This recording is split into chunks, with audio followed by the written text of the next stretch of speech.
4 days, 22 hours, 45 minutes until we get Hawkeye football back in 2025. Iowa kicks off against Albany Saturday night at 5 o'clock from Kinnick Stadium on FS1. And of course, not just a new era for this season of Hawkeye football, but a new era for college sports. Schools and student athletes now in a revenue sharing agreement for the first time. Translation, players can get paid by the school. Iowa's News Now State House reporter Skylar Thorwall checks in on the changes.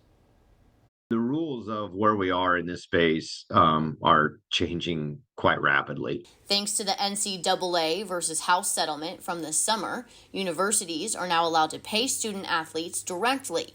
For the past few years, schools would have third-party groups called collectives that would raise and manage money for athletes who were paid for their NIL, name, image, and likeness. Nearly all major sports programs will opt into this new revenue-sharing model, including Iowa and Iowa State. In the new day, they're basically being shared money from the top.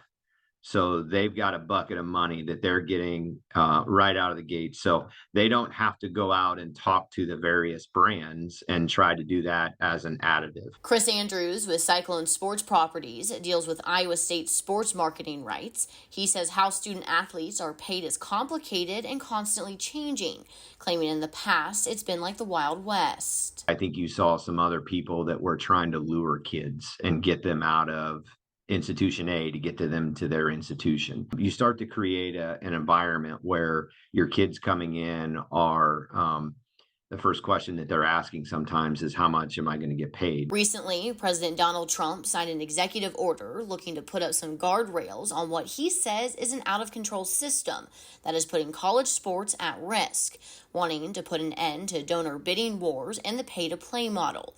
Andrew says they're still trying to get a full understanding of what the executive order does. It was trying to limit the collectives coming in and doing a pay-to-play. It is somewhat gray.